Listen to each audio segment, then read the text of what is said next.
मित्रांनो, या ठिकाणी या आपल्या मेळाव्याला पाठिंबा देण्यासाठी जिल्हा परिषद सदस्य आपल्या भगिनी शिंदे या ठिकाणी आलेले आहेत.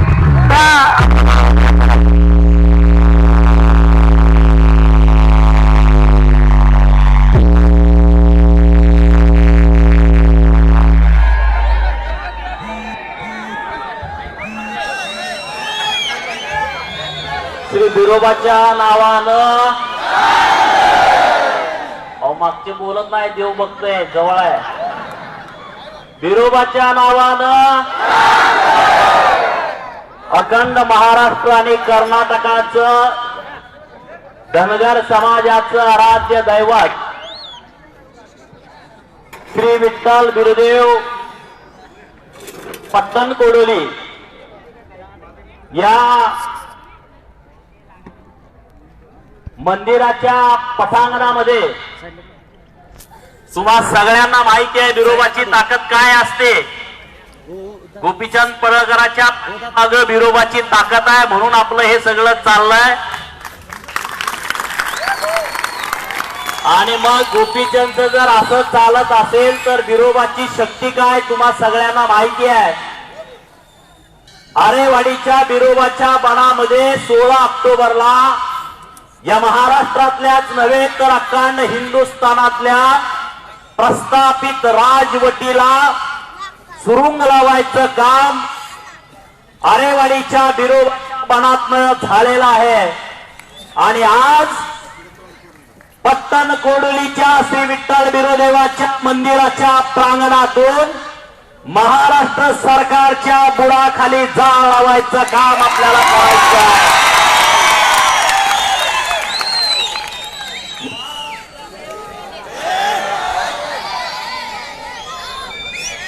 महाराष्ट्रातील धनगर समाजाच्या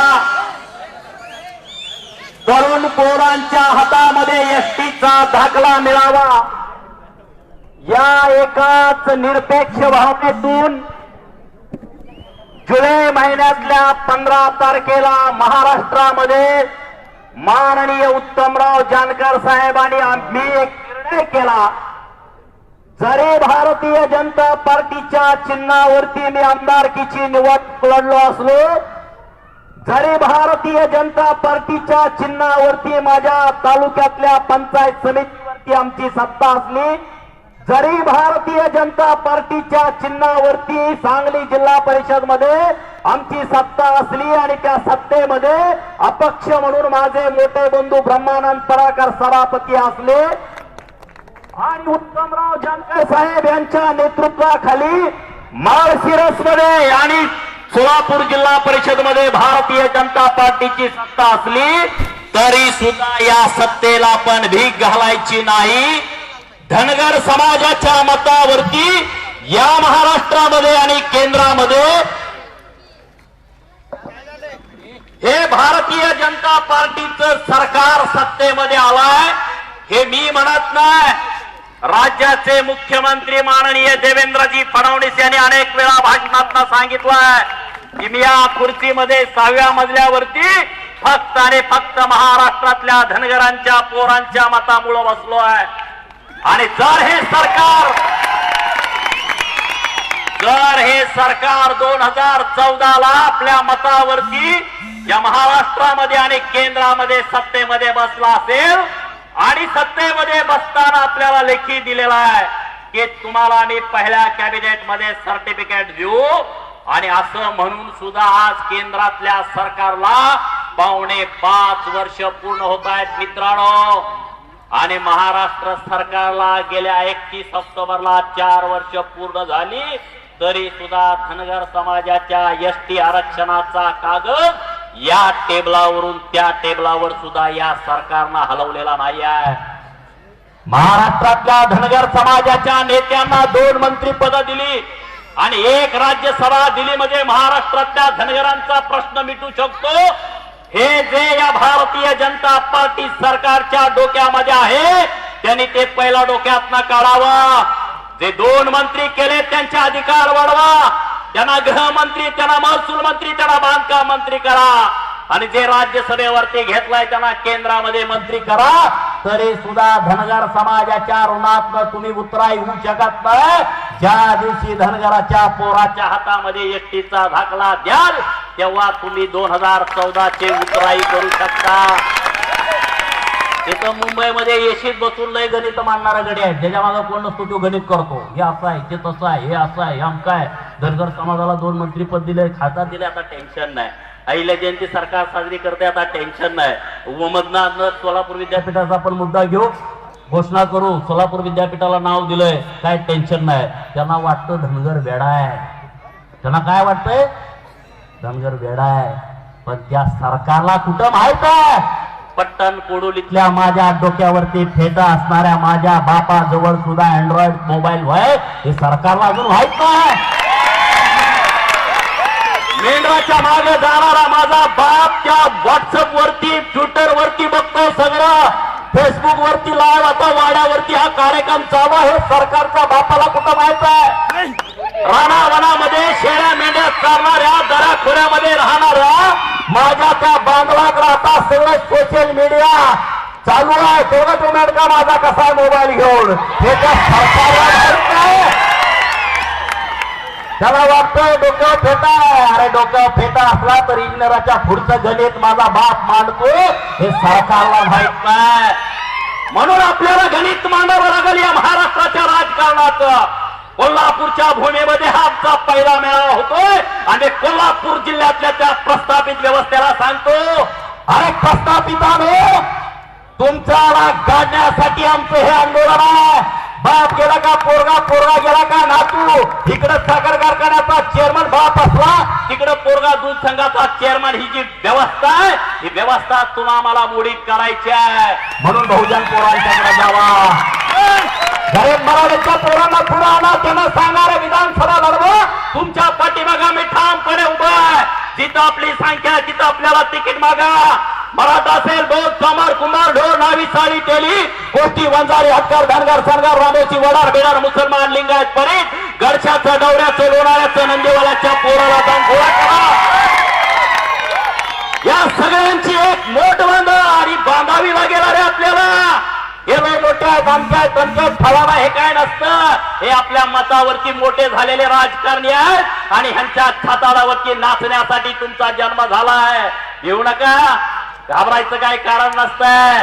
अरे याच पट्ट्यामध्ये बापू बिरू वाटेगावकरांचा जन्म झाला. कशासाठी झाला? अरे अन्याय करतात लोक म्हणून त्याला जन्म घ्यावा लागला. अरे मग बापू बिरू सारखा आपल्याला खून तर करायचं नाही, नुसती बटणं दाबायची. बंदुकीची, तलवारीची, पिस्तोलची तुम्हाला गरज नाही. या बोटामध्ये डॉक्टर बाबासाहेब आंबेडकरांनी इतकी ताकद दिल्या ना, तुम्ही त्या मशीनवरची नुसती बटणं दाबा, हे प्रस्थापित पटापटा पटापटा मरून जातील. हे धाडस तुम्ही धाडा आणि आज बिरोदेवाची शपथ घेऊन इथं बाहेर पडा. आम्ही जे आंदोलन पुकारले ना उत्तमराव जानकर साहेबांनी आणि मी, हे आंदोलन धनगराच्या पोराच्या हातामध्ये दाखला दिल्याशिवाय थांबणार नाही. मित्रांनो, लोक अनेक बोलली आम्हाला की यांना काय पाहिजे, यांना काहीतरी महामंडळ, यांना काहीतरी विधान परिषद, यांना काहीतरी राज्यसभा, यांना काहीतरी हाणायचं असं डोक्यामध्ये होतं त्यांच्या. लोकांनी आम्हाला विचारलं तुमचा स्वार्थ काय? अरे बिनस्वार्थी फिरायला आम्ही काय संतांची औलाद आहे का? आम्हाला सुद्धा स्वार्थ आहे, पण आम्हाला स्वार्थ असा आहे, गोपीचंद आणि उत्तमराव दोघं आमदार खासदार होऊन चालत नाही. या महाराष्ट्रातली 35 धनगराची पोरं आमदार करायचा आमचा स्वार्थ आहे आणि ते आपण करू शकतो. ही ताकद आपल्यामध्ये, आपल्याला कळलंच नाही राजकारण. अरे ही ताकद आपल्या अंगामध्ये आहे, ती आपण करू शकतो. आणि आपण कुठल्या समाजाच्या विरोधात नाही, आपण कुठल्या जातीच्या विरोधात नाही, आपण फक्त प्रस्थापिताच्या विरोधात आहे. आणि प्रस्थापिताला जात धर्म नसतो. प्रस्थापित सगळ्या समाजामध्ये आहेत आणि त्या सगळ्या प्रस्थापित व्यवस्थेच्या विरोधात तुम्हाला आम्हाला लढावं लागेल. अरे डॉक्टर बाबासाहेब आंबेडकरांनी घटनेत दिलेला अधिकार आपल्याला मिळत नाही. आमचं आरक्षण असताना आम्हाला दाखला मिळत नाही. गेले 70 वर्ष दिलं नाही म्हणून आघाडी सरकारला गाडलं. आघाडी सरकारवाले मस्तीमध्ये होते. अरे कोण आमचं वाकडं करणार आहे, कोण आम्हाला अडवणार आहे? आणि जेव्हा पंढरपुरातून बारामती बारामतीपर्यंत लॉंग मार्च समाजाचा गेला आणि बारामती नगरीमध्ये जेव्हा जत्रा भरली पंढरपूरच्या पांडुरंगासारखी, त्या दिवशी सरकारचा तिथं घात झाला होता. आणि मग ते सरकार म्हणतोय की आम्ही धनगर समाजामुळे सत्तेत गेलो, आणि हे सरकार म्हणतोय आम्ही धनगर समाजामुळे सत्तेत आलो. मग धनगर समाज कुणाला तरी घालवण्यासाठी, कुणाला तर आणण्यासाठी आहे का? 2014चं गणित आता 2019ला असू शकत नाही. अनेक गडी टपून बसलेलो आमच्या दोघं. ही नेमकं काय करते, हे नेमकं काय करते, हे नेमकं कुणाच्या हवाली करते, कुणाच्या हवाली करत नाही. अरे आम्हाला या महाराष्ट्रातल्या सत्तेतला निम्मा वाटा पाहिजे, म्हणून आम्ही लढाई करतोय. विधान परिषदवर कोण कुत्र खात रे? विधान परिषदला 2 कोटी रुपये फंड. किती? 20 देवळं बांधली तर फंड संपतो. पुढं काय द्यायचं आमदारानं? काय आमदाराला राईट आहेत? समाजाचा प्रश्न आमच्यासाठी महत्वाचा आहे. 2019ला जर महाराष्ट्र सरकारला या महिन्याभरात आपल्या हातामध्ये एसटीचा दाखला दिला नाही, तर महाराष्ट्र सरकार आणि केंद्र सरकारनं समजायचं की परत ते हयात या सत्तेमध्ये येऊ शकत नाही. जर तुम्ही आम्ही ठरवला तर निश्चितपणे होऊ शकतं. मग तिकडं काँग्रेस राष्ट्रवादीला गुदगुल्या होत्या, आता बरं म्हणते मग आमचं विटतंय का? सावध भूमिका घ्यायची प्रत्येक वेळेची गणित वेगळं असतील. आणि आम्ही या सगळ्या गोष्टीची समाज बांधवातल्या बुद्धिवादी लोकांशी चर्चा करून निर्णय घेतोय. आम्ही काय देऊ नाही, आम्ही चुकत असेल आम्हाला तुम्ही सांगा, तुम्हाला तो अधिकार आहे. पण मित्रांनो, ही लढाई फार महत्वाची आहे. आज नोकरीमध्ये असणाऱ्या लोकांनी यामध्ये उतरायला पाहिजे. आम्ही वर्गणी मागत नाही, अरे पण किमान तुम्ही एनटीच्या धाकल्यावरती नोकरीमध्ये लागलाय, समाजाचं काहीतरी देणं लागतं म्हणून तुम्ही पुढे यायला पाहिजे. मित्रांनो, ही चळवळ ही एका दोघांसाठी, 4-5 जणांसाठी नाही आहे. ही चळवळ या महाराष्ट्रातल्या 2 कोटी गरीब धनगर बांधवांच्यासाठी आहे. आरक्षण आम्हाला का पाहिजे? आरक्षण आम्हाला कशासाठी पाहिजे? आणि या शाहूवाड्याच्या धनगरवाड्यामध्ये जर 82 गेला तर महाराष्ट्र सरकारला कळालं आरक्षण कशासाठी पाहिजे. पन्हाळाच्या पलीकडे जरा गेल्यानंतर एक धनगरवाड्या आहेत, त्या धनगरवाड्यांना रस्ता नाही, विजेची सोय नाही, गावामध्ये शाळा नाही, कुठल्याही महाराष्ट्र शासनाच्या नागरिक सुविधा तिथं नाही. त्या गावाखेड्यामध्ये या सरकारमधल्या लोकांनी तिथं जावावं. मेहण्याच्या पाठीमागे गेल्यानंतर रात्रने दिवस न बघणारी माझी माऊली, ऊन वारा पाऊस यामध्ये 3 दगडाच्या चुलीवरती स्वयंपाक करणारी माझ्या आईला जाऊन विचारा, वाऱ्यामध्ये ती स्वयंपाक कसं करते, मुसळधार पावसामध्ये ती चूल कशी पेटवते, उन्हाच्या कडाक्यामध्ये तिथं पोरगं कुठं झोपतं, हे सगळं सरकारला कधी करणार? आणि म्हणून जर हे कळवायचं असेल तर आपण जागा राहायला पाहिजे. सरकारला नुसता दोष देऊन चालणार नाही, त्या प्रस्थापित व्यवस्थेला दोष देऊन चालणार नाही. कारण प्रस्थापित व्यवस्था आपण जन्माला घातलेली आहे, ती प्रस्थापित व्यवस्था तुम्हाला खोल खड्ड्यात देऊन गाळावी लागेल. नुसतं इकडं बोकडं कापलीन, तिकडं बोकडं कापलीन, इकडं बकरी कापली बंद करा. बिरोदेव आपलाय ना, आपला ऐकल का दुसऱ्याच ऐकल? कुणाचं ऐकल देव? अरे आपला देव आपलंच ऐकल ना. बिरोबाला 4 बोकडं कापताय, थांबून टाका. बिरोबाला सांगा एसटीचा दाखला मिळाल्यानंतर 10 बोकडं कापतो.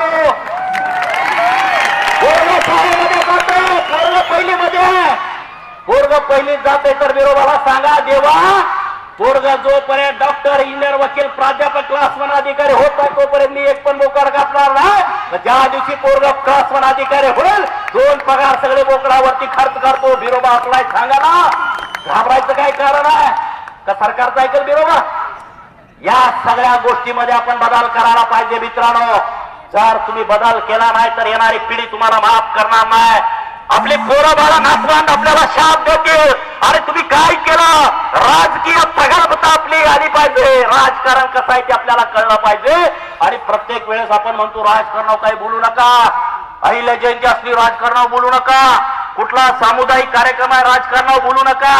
अरे मग काय तिथं कीर्तनाचा कार्यक्रम आहे, काय बोलणार काय तुम्ही? कशावरती बोलणार? राजकारण तुम्ही करायला शिका. मित्रांनो,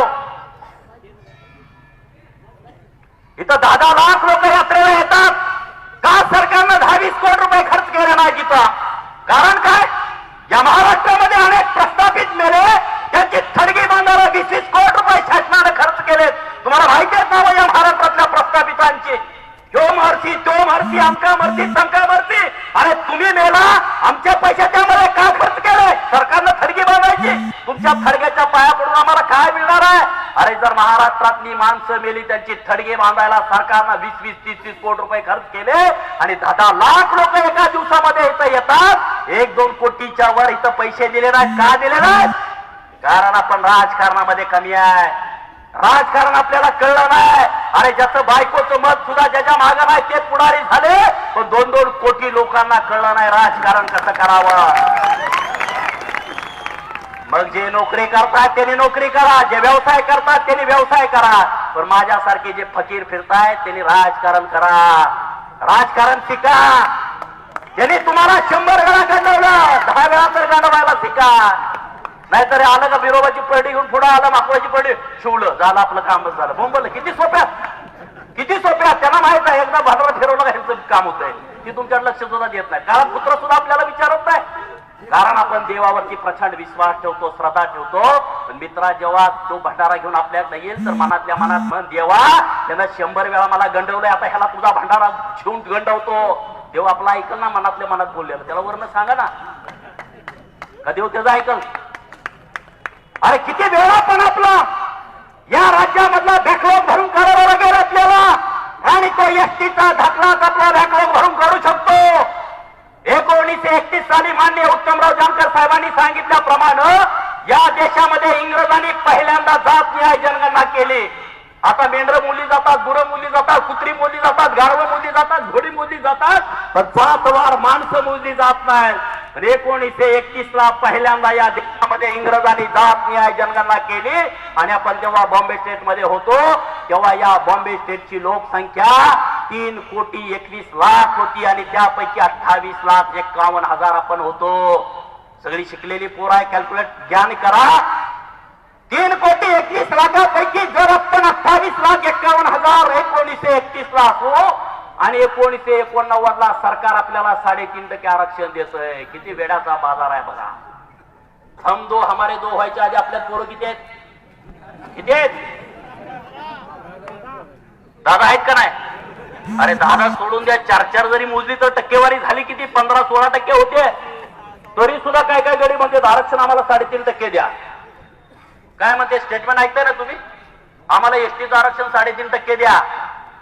असला अजिबात चालणार नाही. एसटीचं आरक्षण देताना या महाराष्ट्रातला एक ना एक धनगर सरकारनं मोजायचा आणि त्या टक्केवारी प्रमाणे आम्हाला आरक्षण द्यायचं. आम्हाला जास्त पण नको आणि अजिबात कमी नको. बरोबर ना? का कमी घ्यायचं आपण? अरे कायदा तसा नाही ना. डॉक्टर बाबासाहेब आंबेडकरांनी जी घटना लिहिलेली आहे त्या घटनेमध्ये आणि एसटी आणि एसटीचं आरक्षण हे लोकसंख्येवरती दिलं जातं. जर 10 वर्षानं एसटी आणि एसटीची लोकसंख्या मोजली जाते. आज महाराष्ट्रामध्ये मराठा समाजाचा आरक्षणानं घात केलाय. या राज्यामध्ये 30% असणारा मराठा समाज त्याला 16% आरक्षण दिलंय. ते पण 48%च्या 16% आरक्षण दिलंय. मला त्या मराठा नेतृत्वाला प्रश्न करायचा आहे, अरे कशासाठी तुम्ही या युवक मराठ्यांच्या डोक्यामध्ये दगड घातला? कुठल्या अभ्यासानं तुम्ही आरक्षण घेतलं? आम्हाला तसं आरक्षण नको आहे. आम्हाला आमच्या संख्येप्रमाणे आरक्षण पाहिजे. जिसकी जितनी संख्या भारी उसकी उतनी भागीदारी, या तत्वानं आम्हाला आरक्षण पाहिजे. आणि मग कोल्हापूरमध्ये तुम्ही जावा मित्रांनो. अनेक लोक या कार्यक्रमाला आले नसतील.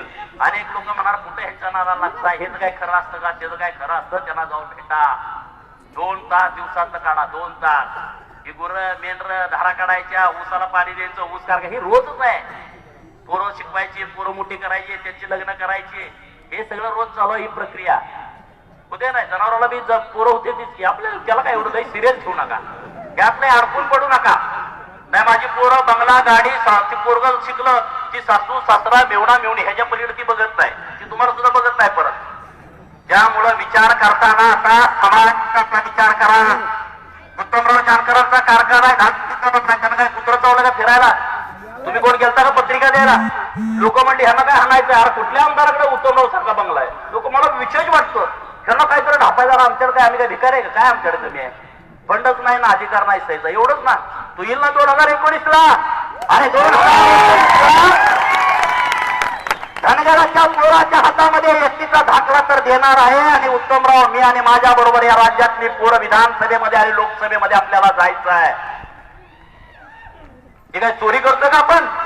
गेले 70 वर्ष आपण दिलंय, आता घेऊ ना. का बिघडतं या व्यवस्थेचा? अरे धनगराचं मत देताना तुम्हाला चालतं, धनगराच्या पोराला तिकीट देताना त्याची जात विचारली जाते. अरे धनगराचं मत घेताना तुम्ही वाटत नाही, मग धनगरांना तिकीट देताना तुम्हाला का लाज वाटते? का तुम्ही जात विचारता? आणि हे बहुजनांच्या पोरांना समजावून सांगा, गरीब मराठ्यांच्या पोरांना नेतृत्व द्या मित्रांनो. या व्यवस्थेमध्ये तुम्ही घुसा. या हातकणंगले विधानसभा मतदारसंघामध्ये तुम्ही आमदार उभा करा. इचलकरंजी विधानसभा मतदारसंघामध्ये बाराची तयारी करा. हे तुमच्या हातामध्ये ते करू शकता. ज्याला ठरवा त्याला निवडून आणता आलं पाहिजे आणि ज्याला ठरवा त्याला तुम्हाला पाडता आलं पाहिजे. या दोन गोष्टी तुम्हाला जर जमल्या ना, तुम्हाला चौकात नमस्कार भेटतील, आल्यानंतर चहा प्या म्हणतील, मेंढक्याला सुद्धा व्यवस्थित आदमीनं बोलतील. कधी? तुमचा उपद्रव्य मूल्य दिसल्यानंतर. गावात एखादं हुबलाक माणूस असतं बघा, आगाव माणूस, त्याला गाव सगळं नमस्कार करतं, तुम्हाला गरीब माणसाला करत नाही. साखरपुडा जरी ठरला तर सुपारी फोडायला त्याला बोलू दे पुढं, कारण त्यांना माहित आहे त्याच्या हस्ते जर सुपारी नाही फोडली तर ही लग्न मोडत. पोरगा दारुड आहे म्हणून सांगतं, पोरगा नालायक आहे, गावात फिरतं, टवाळक्या करतं, काय त्याला माहित नसतं, पण त्याच्या हस्ते सुपारी फोडली नाही त्याचा राग असतो. पुरीच्या बाजून जर सुपारी नाही फोडली, हे पुरी वागायला लय वाईट आहे, चांगली किती बी असू द्या त्याला बिघडवायचं असतं, ती त्या आई बापाला माहित असतं. त्याच्या हस्ते जर सुपारी फोडली एकदम ओके, ती म्हणजे एक नंबर आहे. दारुड जरी पोरगा असलं एक नंबर आहे, ती पहिलं पेत होतो कुणाचा नादाला लागून, आता अजिबात पेत नाही. ती भूमिका तुम्ही घ्या, नाहीतर तुम्हाला कोण विचारायचं नाही. गावातला आगाऊ माणूस मेला गावाक बंद करते ती. तुम्ही आम्ही गरीब मेल्याला बी माहित नाही, जळल्याला बी माहित नाही, माती झालेली बी माहित नाही, पाहुणं सोडून कुणाला सुद्धा माहित होत नसतं. गावातली ही परिस्थिती आहे. म्हणून तुम्हाला मी हात जोडून सांगतो, या कोल्हापूर जिल्ह्यामध्ये आज गणपती सोडवणीचा हा कार्यक्रम आहे. हनुमानाची शेपटी पेटवल्यानंतर जसं लंका काढली होती, आज कोल्हापूर जिल्ह्यातल्या प्रस्थापितांच्या शेपटीला आग लावायची आपल्याला. ही लंका जळायची असल्याला कसल्याही परिस्थितीत या प्रस्थापितांचे. तुम्ही म्हणणार माझ्याकडे गाडी नाही, माझ्याकडे घोडं नाही, माझ्याकडे पैसे नाही, मग कसं? हनुमान श्रीलंकेमध्ये लंकेमध्ये गेलता रावणाच्या, काय घेऊन गेलता का? काय गेलता? मोकळत गेलता ना. त्याला बांधलेला कासरा बी रावणाचाच होता, शेपटीला चिंध्या बांधल्या त्या बी रावणाच्या होत्या, राखेल ओतलं ती बी रावणाचं होतं, गाडी ओढली ती काय हनुमान घेऊन गेलता का? सांगा, ती रावणाचीच होती.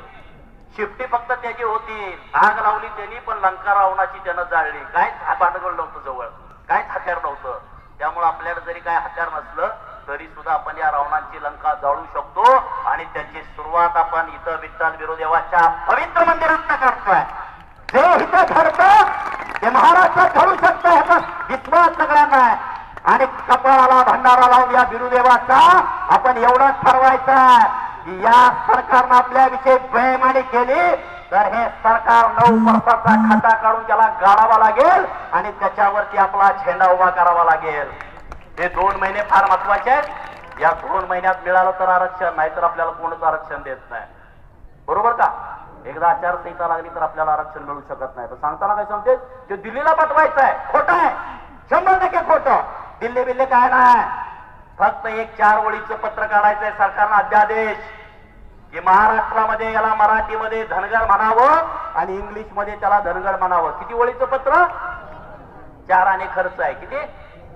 आपल्याला आरक्षण देण्याची प्रक्रिया फक्त 4 आणि खर्चाची. तुम्हाला पटत्या का? पटत्या का? नाही पटत. खरं आहे उत्तमराव, मी जे सांगतोय ना 100% खरं आहे. सरकारला सुद्धा आता कळलंय. आम्ही ती इकडं काय कालवा केला, आम्ही सगळीकडे ओंबळत पडतो, सगळ्या धनगरांना जागा करतो, ती बंद करतो. टाटा इन्स्टिट्यूट ऑफ सोशल सायन्सचा सर्वे आला, टीव्ही बातमी आली, निगेटिव्ह आला, दुसऱ्या दिवशी पेपरला बातमी आली पॉझिटिव्ह आला. अरे कुठली टाटा इन्स्टिट्यूट ऑफ सर्व सायन्स? कोण कुत्रा विचारत नाही त्या संस्थेला, त्याला अरबी समुद्रात आम्ही बुडवलंय. आणि जर कोण धनगर समाजाचा नेता या Tata institute of social science सर्वेचा जर पाठिंबा देत असेल तर त्या नेत्यानं ह्याची सगळी जबाबदारी घ्यावी. अर्धवट कुठल्याही विचारावरती कुठलाही स्टेटमेंट करू नये. टाटा इन्स्टिट्यूट ऑफ सोशल सायन्सला या धनगरांना अधिकार नाही सर्टिफिकेट देण्याचा. एखादा नवीन जर समाजाचा समावेश करायचा असेल तर ती संस्था नेमायची, ती पण संविधानिक असली पाहिजे. त्या संस्थेला कुठलाही अधिकार नाही, ती नेमायची गरज नाही.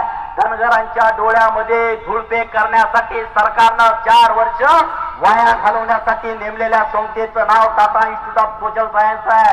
त्याचा आणि आपल्या आरक्षणाचा काडी मात्र संबंध नाही. आरक्षण फक्त आणि फक्त महाराष्ट्र सरकारच्या हातामध्ये आहे. दिल्लीला पाठवायची गरज नाही. हे जे आपल्याला सांगतात ते लबाड आहेत, खोटं सांगतात. म्हणून तुम्ही जागा राहावा. जिथं जाईल तिथं आरक्षणाच्या विषयाशिवाय 2 महिने काही बोलू नका.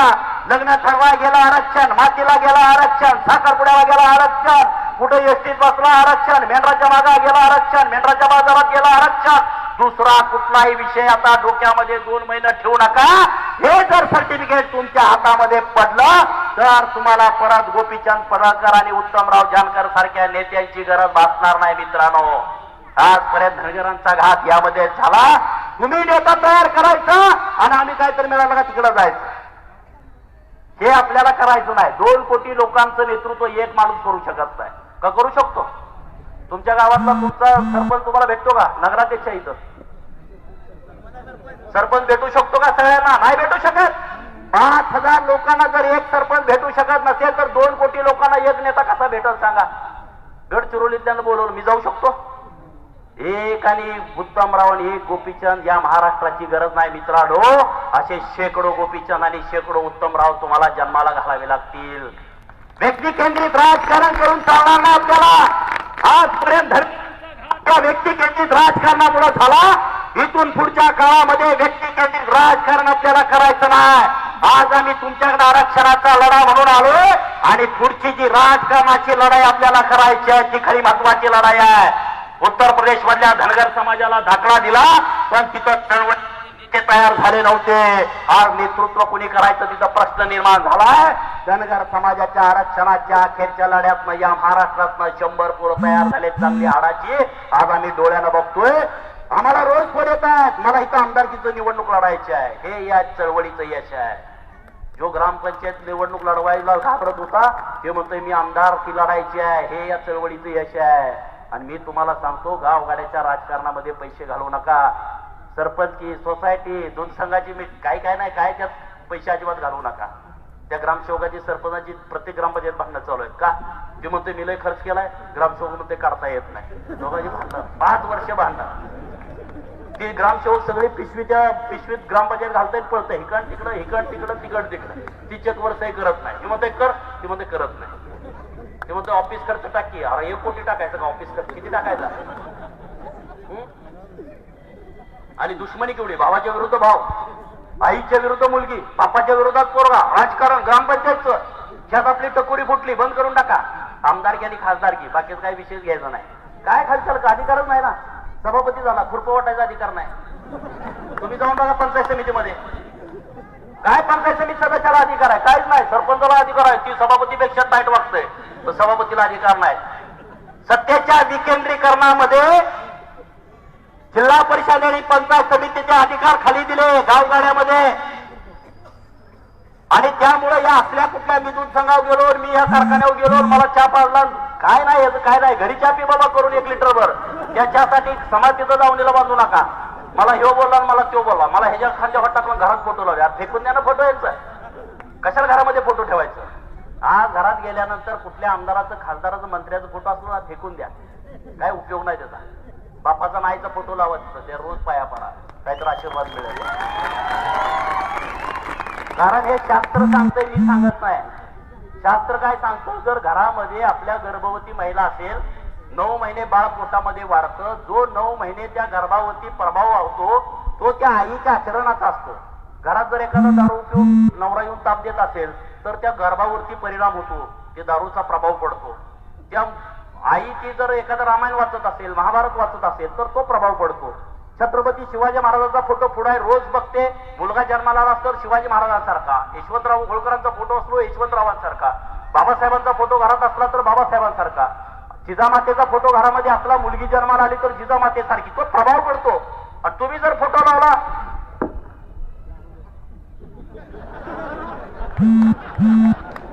तुम्ही आता पुन्हा कुणाचं लावले, तुम्ही आता चकचकला असताल.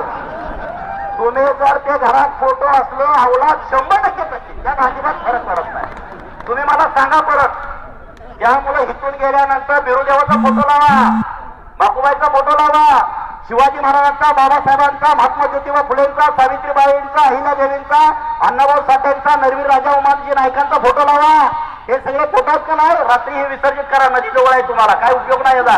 हे आपल्याला काही देत नसतात, तुम्ही उगाच मागत बसू नका, या जगात काय मागून मिळत नाही. तुम्ही कोल्हापूरमध्ये रेल्वे स्टेशनवरती गेला, कोणाला 200 रुपये दिले, असं कोण आहे का भिकाऱ्याला? बोटवर काढत किती देता? 5 रुपये. किती देता? मागून भीक मिळते, मागून अधिकार मिळत नाही मित्रांनो. आणि आपण सरकारकडे काही मागत नाही, आपला अधिकार आहे. मानगुटीवर बसून घ्यायचा आहे, मानगुटीवर सरकारच्या, त्यासाठी तुम्ही तयार राहा. बघा तुम्ही राजकारण या 5-10 वर्षात राज्यात काय होतंय, तुम्ही नुसतं बघत राहा, आम्ही करत राहू. धनगरांचा विश्वासघात करणार नाही एवढंच या बिरुदेवाच्या मंदिरात सांगतो तुम्हाला. आमच्या जाणारी लयत आपल्यात, आमचं कधी बंद पडतंय, अशी टपून आपल्याली काही माणसं बसलेत पण बंद पडत नाही. कशाला बंद पडत? आम्ही काही उचापत्या करतच नाही ना, कशाला बंद पडेल आमचं? पण ही बंद पडलं पाहिजे ह्यासाठी एक यंत्रणा लावणारी एक मोठी टोळी आहे, पण त्यांना जुळना. समाज जागा झालाय, आमच्यामुळं नाही तुमच्यामुळं समाज जागा झालाय, त्यामुळे हे सगळं जुळना. सरकार सुद्धा बघतोय ह्यात काय फूट पडते का उत्तमराव माझ्यात? अरे उत्तमराव आणि मी फक्त शरीर वेगळं आहे, आमचं दोघांचं मन एक आहे. माणूस फुटतो कधी? एकतर पैसा, एकतर सत्ता, काहीच नकोय ना आम्हाला. एका बाजूला 20 आमदार चालले, एका बाजूला उत्तमराव गोपीचंद चालले. 500 लोक फोडणं आली तर 400 नमस्कार आम्हा दोघाला घालते, 100. मग आमदार होऊन काय करणार आहे? काय दिवं लावणार आहे आमदार होऊन? काय अधिकारच नाही ना. मंत्री झालं तर काय करू शकतो? इथे 5-10 लाख रुपये, 20 लाख रुपये देऊ शकतो, काय करणार? घटनेमध्ये ते अधिकार नाहीत मित्रांनो. म्हणून ब्रॉड विचार ठेवा, मोठा विचार ठेवा. सर्टिफिकेट दिल्यानंतर जे राज्यामध्ये घडतंय ते कशानंच घडत नाही. म्हणून सर्टिफिकेट आपल्याला महत्वाचं आहे. आणि ती लढाई जी उभा केलेली आहे ती कागदोपत्री ठोस पुराव्यावरती उभा केली आहे. सरकार निरुत्तर आहे. एक सुद्धा सरकारचा मंत्री या विषयावरती अर्धा तास स्पष्ट चर्चा करू शकत नाही, कारण त्याला प्रत्येक गोष्टीला उत्तर आहे. आणि तेच धनगड नावाचं जे भूत उभा केलाय, या राज्यामध्ये आंदोलन आम्ही झाली, आम्ही बी करायचो, आम्ही बी घोषणा द्यायचो धनगरांना आरक्षण मिळालं पाहिजे. पण आरक्षण कसं मिळू शकतं हे आम्ही समाजाला सांगितलं आणि तेच आम्ही सरकारला सांगितलं. म्हणून आज राज्य उभा राहिलाय. मराठवाडा, विदर्भ, खानदेश, कोकण आणि मुंबई. पुढच्या महिन्यामध्ये आपल्याला मुंबईमध्ये डॉक्टर बाबासाहेब आंबेडकरांच्या 14 तळ्यातनं मुंबईकडे चालत निघायचं आहे. कोण कोण येणार कार्यक्रमाला? नक्की नक्की. मुंबईमध्ये ज्या दिवशी आपण घुसू, महाडमधनं चालत येताना घोडे घेऊन या, बकरे घेऊन या, कुत्रे घेऊन या, जे तुमच्या नसेल ते घेऊन या. आणि मुंबईमध्ये ज्या दिवशी आपण घुसू ना, अख्खा देश डोळं लावून बसला पाहिजे. मुंबईत काय घडणार? आझाद मैदानावरनं धनगराच्या पोराच्या हातामध्ये सर्टिफिकेट घेतल्याशिवाय मुंबई सोडायची नाही. चालतंय ना? तिथं 3 दगडाच्या चुलीवरती स्वयंपाक करायचा, आपण कुणाच घ्यायचं नाही. 10-20 हजार महिला आपण नेऊ बरोबर, त्या दगडावरती स्वयंपाक करायचा. मेंढराट करतो ना आपण, करतो का नाही? मुंबईमध्ये करू ना, तळ ठोकून राहायचं. सर्टिफिकेट हातात घेतल्याशिवाय जागा सोडायची नाही. बरोबर कौल कधी देतो? तसं आपण सरकारनं सर्टिफिकेट दिलं तरच जागा सोडायची. हे होऊ शकतं? तुम्ही म्हणू नका हे कसं होतं काय होतं. होऊ शकतं, आपल्याला कळलंच नाही काय होऊ शकतं. आपण नुसतं ही आमदार लय मोठा आहे, खासदार लय मोठा आहे, मंत्री लय मोठा आहे, त्याचा लाल दिवा वाजवत आला का आपण इकडून तिकडून ढोल वाजवत पडायचं. कशाला ढोल वाजवायचा? अजिबात वाजवायचं नाही. कोणाच्या पुढं असं ढोल वाजवत बसायचं नाही. अरे आमची कला आहे, आमची ही परंपरा आहे. आणि ही परंपरा आमचं काय बाजार करण्यासाठी नाही. ज्या व्यवस्थेनं आजपर्यंत आपल्याला वापरून घेतलंय ना, त्या व्यवस्थेला झिड करायचं सुद्धा काम आपलं आहे, जबाबदारी आपली आहे. इथून पुढच्या काळामध्ये ठरवा, हे स्वाभिमानाला धक्का पोहोचल ते एकही काम करायचं नाही. मग आपलं राजकारण खड्ड्यात गेलं तर चालेल. जिथं आपल्या बापाला सन्मान मिळत नाही, जिथं आपल्या भावाला सन्मान मिळत नाही, जिथं आपल्या आईला सन्मान मिळत नाही, तिथं कुठंही थांबायचं नाही. मग ते गट असू दे, पक्ष असू दे, पार्ट्या असू दे, काय असू दे. आणि भाजप सोडलं, लोक म्हणत होते भाजप सोडतील का नाही, अरे याचं एवढं चांगलं संबंध आहे. अरे काय, समाजापेक्षा आम्हाला भाजप महत्वाचं नाही, समाज महत्वाचा आहे. म्हणून आम्ही पार्टीला लाच दिली आणि बाहेर आलो. तुम्ही बघताय भाजपच्या दारात सगळी माणसं बसलेली, हात येऊ का, हात येऊ का, हात घ्या, हात घ्या. आम्ही दोघं बाहेर आलो. कोण राज्यात आलं का बाहेर सांगा? हा, लोक पहिल्यांदा म्हणली ह्यांना मुख्यमंत्र्यांनी सोडलंय, परत म्हणली पवारांनी सोडल्या. काय एवढाचा बाजार काय कळलं ना आम्हाला. 8-8 दिवसाला नवीन पुंगळी सोडायची कोणतरी. अरे यांना हेलिकॉप्टर कोण देतोय, ह्यांना काय कार काय आता, हेच सगळं चुकीचं झालंय. इथून पुढच्या काळामध्ये सगळं वेगळं घडणार आहे. तुम्ही म्हणाला हे कसं काय घडायला लागलंय, ह्यांच्या मागं कोण आहे का? आमच्या मागं 100% आहे. कोण आहे? बिरोबा आणि माकोबा आहे, दुसरं कोणी आमच्या मागं नाही आहे. काय ह्याच्यापेक्षा मोठं कोण असतं? मानता का तुम्ही कोणाला बिरोबापेक्षा मोठं? मग बिरोबा असल्यावर काय कमी आहे सांगा ना? आपला भोळा बिरोबा आहे, काय कुठनं काय पण देऊ शकतो. काय चिंता करताय? म्हणून सर्टिफिकेट घ्यायची शपथ तुम्ही या बिरोबाच्या मंदिराच्या साक्षीनं घ्या. आणि जे तुम्ही ठरवाल हे महाराष्ट्रात घडणार आहे. जे तुम्ही ठरवाल. 2 कोटी लोक जोक नाही, 2 कोटी लोक, त्याचा कोणी व्यवस्थित वापर केला नाही. दुकानदारी मांडली, दुकानदारी. प्रत्येक मतदारसंघात जायचं, 10 लाख घेऊन घरी जायचं. धनगरांना पण पाठणार गुजरा, कुणाला मत द्या, 10 लाख. हे धंदा आम्ही दोघं करत नाही कधी. अनेक लोक फोन करतात आम्हाला, तुम्हाला काय आंदोलनाला पाहिजे काय? आम्ही कोणाचं बाहेरच्याच घेत नाही, आम्ही मेंढक्याकडे जाईल, त्याला सांगेल जेव्हा आम्हाला अडचण पडल, तू बोकाळ कापलंय ना, कातडं नुसतं आम्हाला दे, तरी आमचं हे आंदोलन मोठं होऊ शकतं. मला इथं बोकडं किती कापतेत माहित नाहीत. आरेवाडीच्या बनात 50,000 एके दिवशी कापतेत. 50,000 गुणुले 500 करा, हिशोब जमतो का? जी लोक आम्हाला टीका करतात का, अरे तुमचं कसं होणार? अरे आम्ही सांगितलं की कातडं द्या, ट्रकाच्या ट्रका मिळतील की, पण ती वेळ येणार नाही, आल्यानंतर आपण बघू. त्यामुळे बाहेरच्या कोणाचं भिकाऱ्यांचं घ्यायची काही गरज नाही आपल्याला. ही काही लोक जी उठवते ना वावड्या, भोगाच वावड्या आहेत. अरे एवढं काय धनगर काय मेलाय का या राज्यातला? प्रचंड ताकद आहे. तुम्ही फक्त ठरवा या राज्यामध्ये काय करायचं, तेच होऊ शकतं. 2019चं सरकार महाराष्ट्रातलं तुम्ही म्हणाल ते होऊ शकतं. कुठलं पाहिजे ते होऊ शकतं, तुम्ही फक्त मनात आणा. नाही हो माझा साहेब आहे, तो आजी बरोबर माझं काम केलंय, आजोवर काम केलंय म्हणलं तर होणार नाही. तुम्ही सगळी सोडून द्यायची. त्यांनी जी गणवागणवी केल्या तुम्ही त्यांना सोडून द्यायचं ठरवलं, या राज्यात काही घडू शकतं. आज या बिरोबाच्या नगरीमध्ये तुम्ही सगळेजण आला. मी बिरोबाच्या चरणी एवढीच प्रार्थना करतो, देवा माझ्या महाराष्ट्रातल्या समाजाला एक प्रचंड ताकद दे, प्रचंड बुद्धी दे. आणि हे जे आरक्षणाचा अखेरचा लढा राज्यभर चालू आहे, या अखेरच्या लढ्याला प्रचंड ताकद मिळू दे. आणि राज्यामध्ये एवढी मोठी क्रांती पोरांच्या हातामधून घडू दे. इतक्या संख्येने तुम्ही उपस्थित राहिला त्याबद्दल तुमचं मनपूर्वक आभार व्यक्त करतो. आणि जिल्हा परिषद